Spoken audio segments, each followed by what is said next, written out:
My family has a little vacation home in Colorado. My parents are avid skiers, which was the motivating factor behind that purchase. The home has been in the family since before I was born. It's definitely showing its age in a lot of ways, but it's also like 40 years old. It's not gonna look new. My dad's had to do a lot of upkeep on the place over the years. It's still in our family today, and it's really on its way out at this point.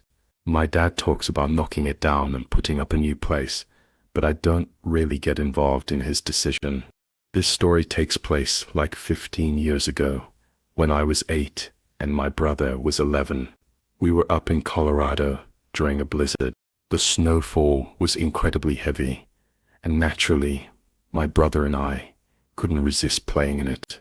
One of the best things about visiting there as children was the vast amount of open space. The property featured a large clearing bordered by woods in every direction. A dead-end road leading downhill branched off to several other properties of similar size. It's the perfect layout for hide and seek or snowball fights or any number of games like that. My brother Josh and I went out in our snow gear to play our snowball fight game with our own little custom rules. Basically, we'd set up 2 forts. We could pick our forts to be anywhere, but we had to tell each other where we were picking. We would then make one giant snowball as the so-called jewel that we'd have to successfully steal from the other base and bring back to ours.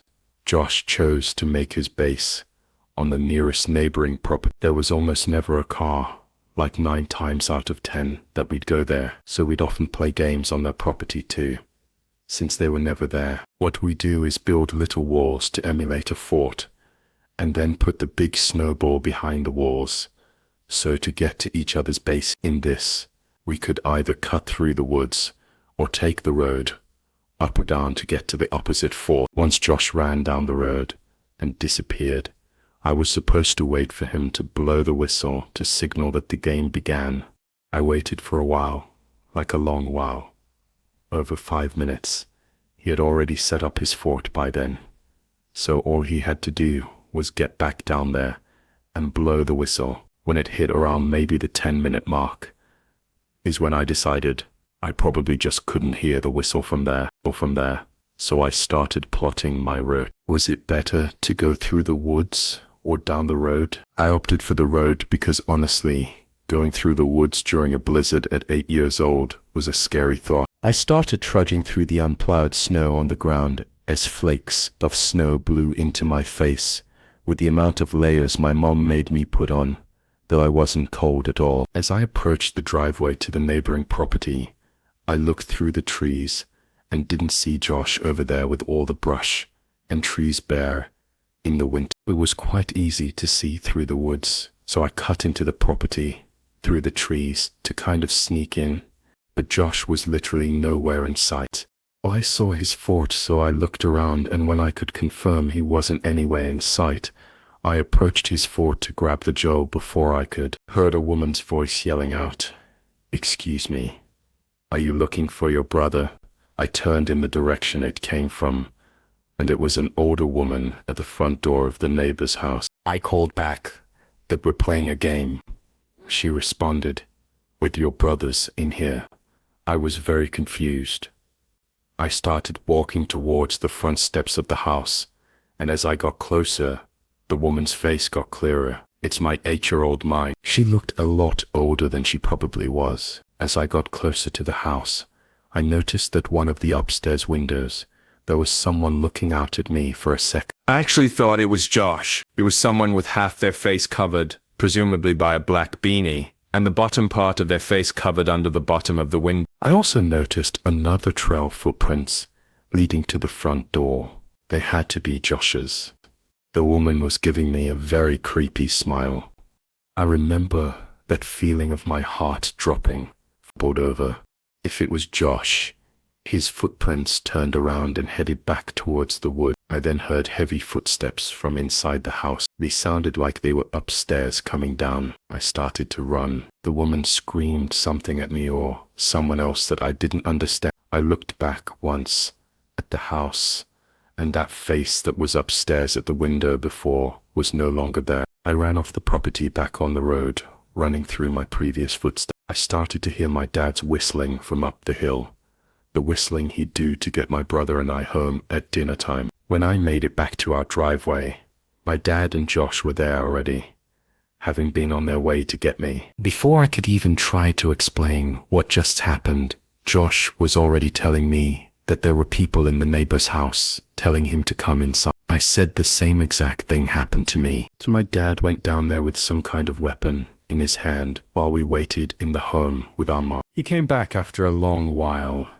and said that the front door was locked and no one was answering. So we went to another neighbor's house, and they knew the owners of the house, and they called them. This part still gives me chill. Whenever my dad mentions what he was told, the owners of that house were not there that week. Nobody was supposed to be in the house. The cops were called in everything, and my brother and I did have to speak to one of the officers on scene to describe the woman. After that, we were no longer involved. According to my dad, the back door was unlocked, and the house was investigated, which turned up nothing. For this reason, my parents took home any extra valuable things in fear of a break, and while we were gone after that day, we steered clear of playing on that property just from the creepiness factor of that memory alone. Thank God we didn't go in that house. I've been skiing for as long as I've been able to walk. My parents used to ski competitively. That's actually how they met. Everyone knows the best skiing accessible to the Northeast is Vermont. It was going to be a trip like any other. It was me, Jaden, Roland, and Amir. I can't remember for the life of me what mountain. We were skiing that trip as Jaden had booked the whole thing, and Roland was driving. What I do remember was that it was massive, with like 7 ski lifts covering all the different peaks. If I had to guess, it was Killington. We skied nearly 2 full days, and I'm sure there were still trails we missed. That's how big it was. It was the second day after skiing. The day before, we had a pretty good grasp on the trails we enjoyed. That day was dedicated to testing our limits, a long-standing tradition. It wouldn't be honest to say we didn't also have a few fireball shooters to add to the excitement. We were thoroughly enjoying the trip. The double black diamond slopes were consistently thrilling, and racing down each one became its own unique challenge. We had maybe an hour left until the lifts closed. We were all exhausted, but we knew as soon as we hit the road to head home, we'd instantly miss the mountain again. We were contemplating how we would end the trip at the top of the lift, when 2 girls without their helmets made their way over to us. Now this might sound a little odd to some people, but I wouldn't be doing this story justice if I left out this detail. The girls, one brunette and one blonde, were drop dead gorgeous, and I don't say that in any type of strange way. They were just objectively 2 of the most beautiful women I'd ever seen in person. It was disarming. They introduced themselves as Taylor and Devon, and we started making small talk. They basically told us that they were bored because the mountain was full of older folk, which was actually something I had remarked my friends about the day before. So it made sense why they approached us. A group of young guys that seemed around their age. Devon seemed like a really seasoned skier, and she kept asking Amir all these technical questions about his skis. Him and Ryland actually own their own expensive skis, as opposed to renting like Jaden and I always did, which the girls seemed to be impressed with. Taylor made a comment about our shooters, and we jokingly told them that the alcohol unlocked our true ski potential or something dumb like that, which they found funny. To our surprise, Devon pulled out an unmarked bottle and taunted us, calling us bitches for sticking to a drink as tame as Fireball. The 4 of us welcomed the challenge and happily swigged some of their bottle, which I could tell sent Ryland a little over the edge. He tends to drink more than he could handle, so this wasn't too surprising. I made a note not to drink too much, because something about this whole situation just rubbed me the wrong way.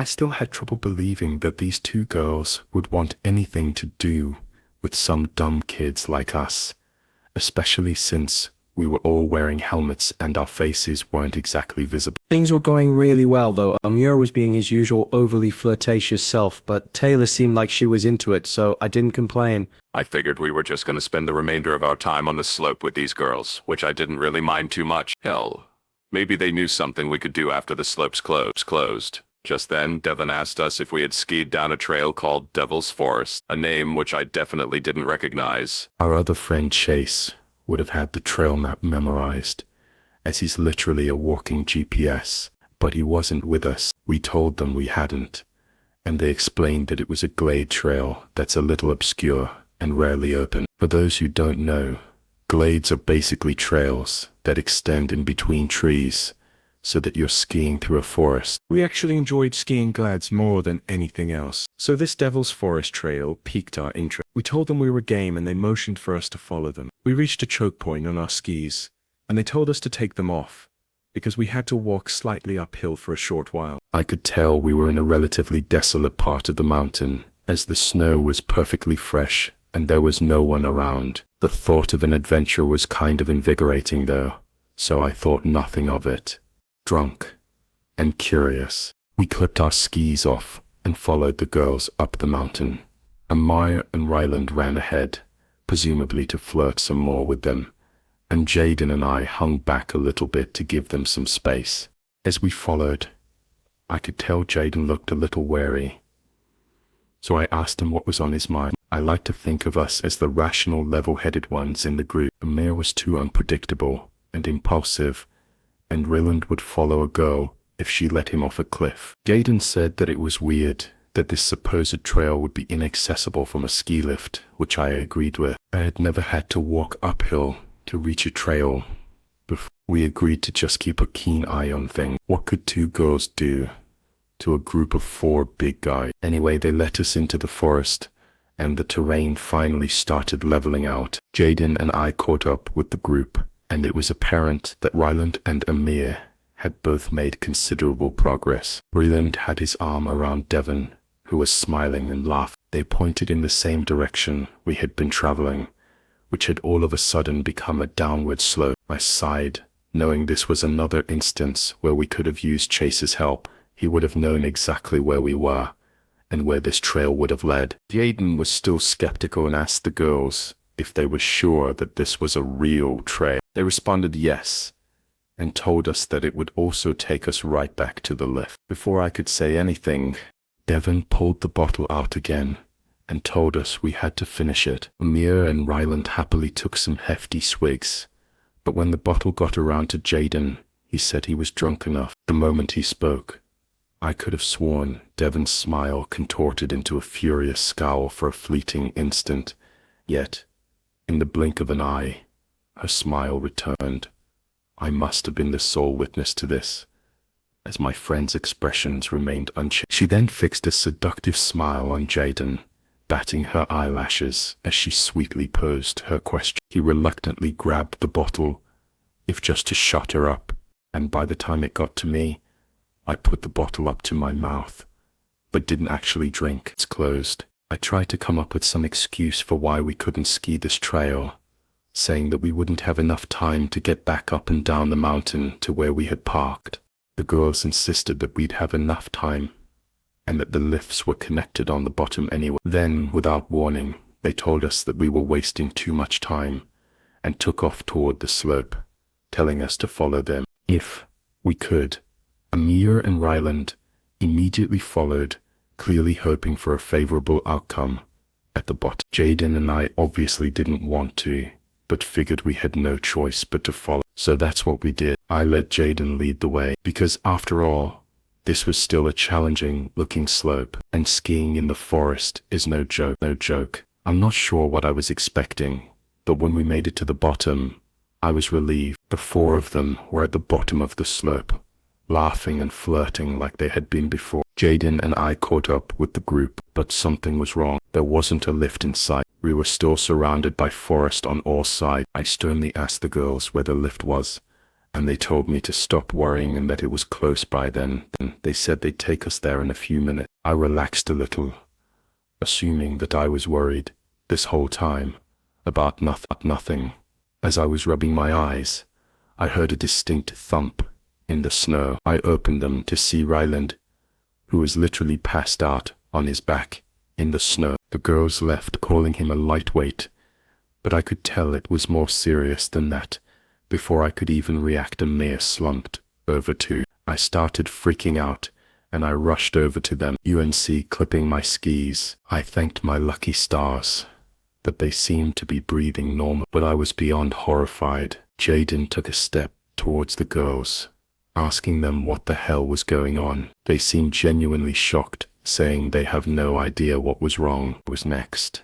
The girls had stopped pretending by now, and they looked at me like they were waiting for me to pass out. I felt myself getting dizzy, so I sat down in the snow. Even though I wanted to stay on my feet, I demanded to know what they had given us. They didn't respond or even move, for that matter.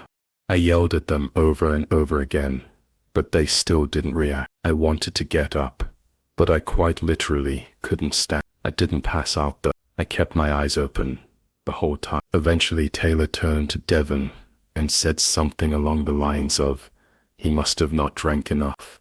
She looked more pissed off than any. Devon cursed before telling Taylor that they had to go. I was still frozen after UNC clipping their ski. I watched them take a mirror and Ryland's skis before trudging off into the wood. I had to do something, but my body still felt numb. I couldn't just let them walk off with my friend's skis. I knew they wouldn't be able to move that fast, carrying 2 sets of skis each, especially through the snow. Another few minutes passed, and I started to regain control of my body. I stumbled after their tracks in the snow, but it was actually freakish how far they'd gotten even with all that added weight. Eventually I turned to bend and saw them in the distance way ahead of me. I figured as long as I kept them in sight, I'd be able to track them down. I followed for a couple minutes, and that's when things got crazy. The forest gave way to a clearing, which I could see turned into a road. He must have literally been on the opposite side of the ski mountain, which made sense. Looking back, that's when I noticed the van parked in the distance. I stopped in my tracks at the edge of the woods. The side of the van opened, and 4 big-looking dudes stepped out to intercept the girls. The girls motioned for the guys to get back in the van, and one of them turned and pointed directly at me. That's when I realized I was in too deep, and also felt like an idiot for leaving my helpless friends unconscious in the woods. The guys from inside the van seemed to be debating whether or not they should leave or chase me, and I wasn't waiting another second. I started wobbling back the way I came, knowing I'd be able to find my friends on the account of the tracks I left behind in the snow. I found them still passed out. I figured Jaden had had the least to drink, so I tried shaking him awake first. After a couple of handfuls of snow to the face, he was awake enough to talk. I told him what had happened. Still in shock, we tried waking Amir and Ryland up, but had no luck. Jaden and I figured we had no better option than praying. Those guys didn't decide to track us down, but they never came. I might not be telling this story if they had. We waited about an hour for our friends to wake up, and when they finally did, we told them everything. We had a million questions. Who were those girls? Who were those other guys? What were they gonna do to us? It was chilling, imagining what could have happened had I not been quick enough to pretend to drink. The best case scenario was that we would have just woken up, robbed, but even that would have been horrible. Something tells me that no one would go to those extremes just to rob some broke college-looking kids. Besides, who really keeps valuables on them when skiing? I guess Amir and Ryland's expensive skis were worth stealing, but it still felt like overkill. Plus, how would they have even known that we had expensive skis with us? As opposed to renting things didn't make sense. Finding the car was hell. Reporting it to the police was hell. The drive back home was hell. The people running the mountains swore they'd identify those people, but we obviously had to get back on the road and couldn't verify that the police took it a little more seriously and told us we'd be updated should anything come up. I think it even made local news, but it's been years now, and they obviously never found everything. To this day, we have no idea what kind of roofie they even gave us. Nothing online described anything that was so effective so quickly, especially in a moderately small amount. Our best guess was that the substance was a mix of drugs, which makes sense because all my friends were feeling kind of woozy after they woke up. Those girls and whoever else was behind the whole thing were some sick people. I can only hope it was just an elaborate robbery and nothing more sinister. This is gonna sound a little weird, but bear with me every winter. My friends, Kyle, Ricky and I have this little tradition of walking out onto this frozen lake a few towns over. It's not some grand event or anything. We just do it for fun. There's something about the vibe of being out there on the ice, surrounded by the quiet stillness, that view is almost otherworldly. It's just one of those simple things we've always enjoyed. Call us weird, but we can never get enough of the serenity. Have you ever been out in nature by yourself, with the only sound being the gentle pattern of snowflakes? You know what I'm talking about. It feels like you've got a piece of nature all to yourself. Our winter photos are always stunning. A big bonus for us edgy guys. This particular incident occurred last winter, roughly 4 months ago, as I'm writing this in April. Rest assured, no one fell through the ice. That's not the point of this story. It was snowing pretty heavily that night, which was the main reason we decided to go. It had been consistently below freezing for a couple of weeks too, so we were relatively confident the lake was completely frozen over. I'd personally take winter over summer any day of the week. I bet all my friends would agree. There are about a million reasons why, but one of them is as simple as the snowfall itself. First of all, it's just pretty. What I like most about it though, is that you'll never find yourself in complete darkness. Even after sunset, the world isn't entirely dark. The light reflecting off the white snow blends day and night. So you're left with this really surreal feeling that doesn't arise from anything else. The moon was also pretty full that night, so that feeling was amplified. Kyle was driving that night. He had a pickup that handled pretty well in the snow, so we just played it safe and let him drive, even though Ricky was usually the one who chauffeur us around. The lake itself is surrounded by a thin forest, so we couldn't actually drive all the way to the water's edge. I don't think forest is the right word. It's really just a cluster of sparsely scattered trees, but it's more than enough to prevent a car from driving through. We parked in a nearby lot and got out of the car. It was freezing out. The three of us bundled up and walked toward the lake. I didn't smoke at the time. I still don't, but Ricky and Kyle both do, so they lit a couple of cigarettes as we walked. I think it was after midnight, but I can't say for sure. All I remember is that there wasn't a soul out there. Not an animal, not a person, nothing, no movement whatsoever besides the three of us. We reached the lake, and as we anticipated, it seemed completely frozen over the three of us. Were laughing about something stupid when Kyle picked up a small boulder and chucked it onto the ice, testing its integrity. It didn't even crack. So we took that as an indication to make our way towards the middle of the lake. We obviously didn't go super far on the ice. That would have been careless, but we did venture a decent ways away from the ledge. We were maybe 100 feet out when something caught our attention on the far side of the lake, near the edge where the trees bordered the ice. Something big and dark was moving. We stopped talking immediately. We just stopped in our tracks, watching whatever it was. It was large, hunched over, and moving slowly toward the lake. Finally, we realized what we were looking at. It was a bear. Ricky was the first to say something. He whispered, "Is that a bear?" as quietly as he could. I didn't answer. My heart was already racing. If it was a bear, the last thing we wanted to do was draw its attention. We stood there frozen, not even daring to breathe too loudly. It wasn't a bear, it was a person. A person wearing some kind of bear suit. Kyle said, "What the hell?"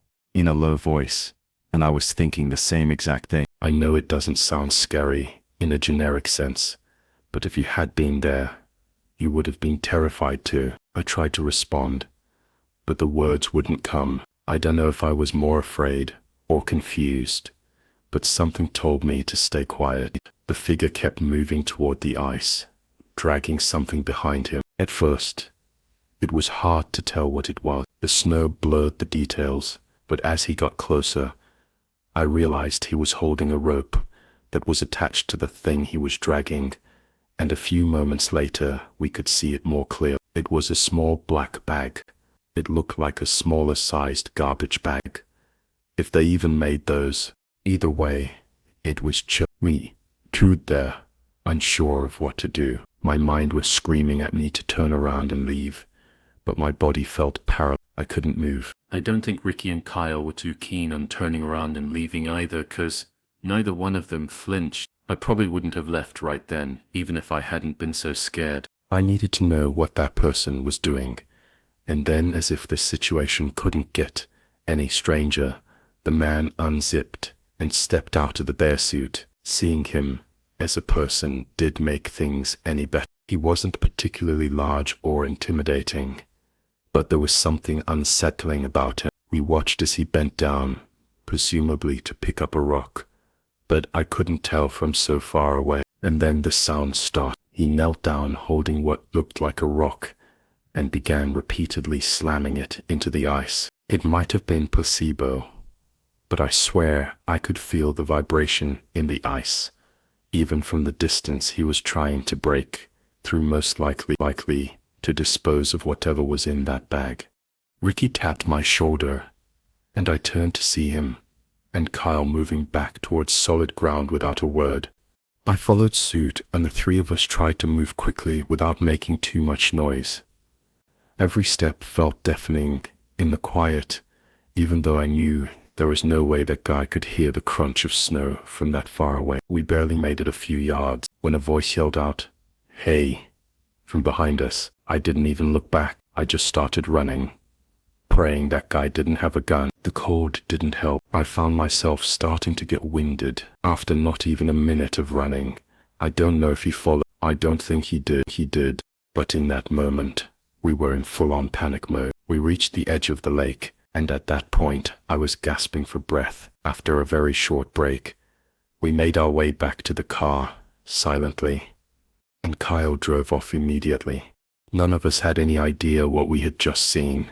Kyle said it was probably someone dumping their trash, but I told him that was ridiculous. Who in their right mind would dress up in a bear suit in the middle of the winter to illegally dump their trash? There was no way. Ricky said it was definitely someone dumping a body, but I told him the bag was way too small for that. The three of us talked about it the whole ride home, but we couldn't agree on a definite explanation. We never got an answer. The reason I'm thinking about this now is because my mom was watching TV the other day, and an old missing persons report popped up on the screen. It was a child from around our area, and the timeline of his disappearance matched up pretty closely with what we had seen on that lake. I'm not jumping to common conclusion. I know it's a long shot, and probably just an unfortunate coincidence, but I can't help but wonder if those two things are somehow related. By the time you're hearing this, we've probably reported our sighting to the police.